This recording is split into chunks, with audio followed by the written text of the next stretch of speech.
Rian Antoni, 40, tersangka kasus perbuatan asusila terhadap anak berusia 5 tahun akhirnya ditangkap Unit 1 Subdit PPA di Treskrimum Polda Sumsel hari ini saat sedang menggalang dana di Jalan Gubernur Habastari Palembang.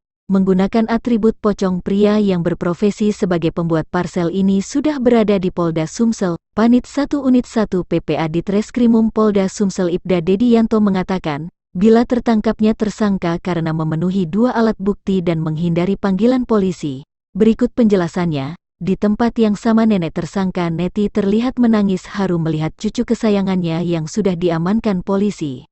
Rencananya berkas perkara Rian akan langsung ke Kejati Sumsel. Dia, Rian, sudah ditangkap, yang terjerat kasus pencabulan dengan saat ini berstatus tersangka, ujar Panit 1 Unit 1 PPA di Treskrimum Polda Sumsel Ibda Dediyanto, Selasa tanggal 24 Mei tahun 2023. Lebih lanjut ia menuturkan, selama ini tersangka hanya wajib lapor. Selama ini hanya wajib lapor dan atas perintah pimpinan kita pelaku kita tangkap saat dia berada di Jakabaring, kata.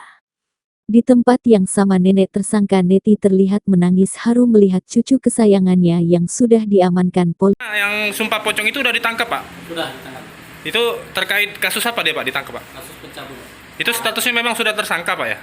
Statusnya sudah tersangka, selama ini kita wajib laporkan, kemudian kita untuk tahap 2 kan yang bersangkutan menunda wajib lapornya sehingga kami upaya paksa melakukan penangkapan. Untuk penangguhan penahanannya kan ini sudah status tersangka ya, tapi untuk penahanannya ditangguhkan atas dasar apa, Pak? Bukan ditangguhkan, memang atas pemikiran pimpinan kami untuk pemenuhan unsur dalam pencabulan agak sulit sehingga kami membutuhkan waktu, sedangkan untuk penahanan membutuhkan waktu yang singkat. Bukti apa saja, Pak, yang sudah dikumpulkan? Ada 2 alat bukti yang jelas, minimal 2 alat bukti kami sudah pegang. Tadi ditangkap di mana, Pak?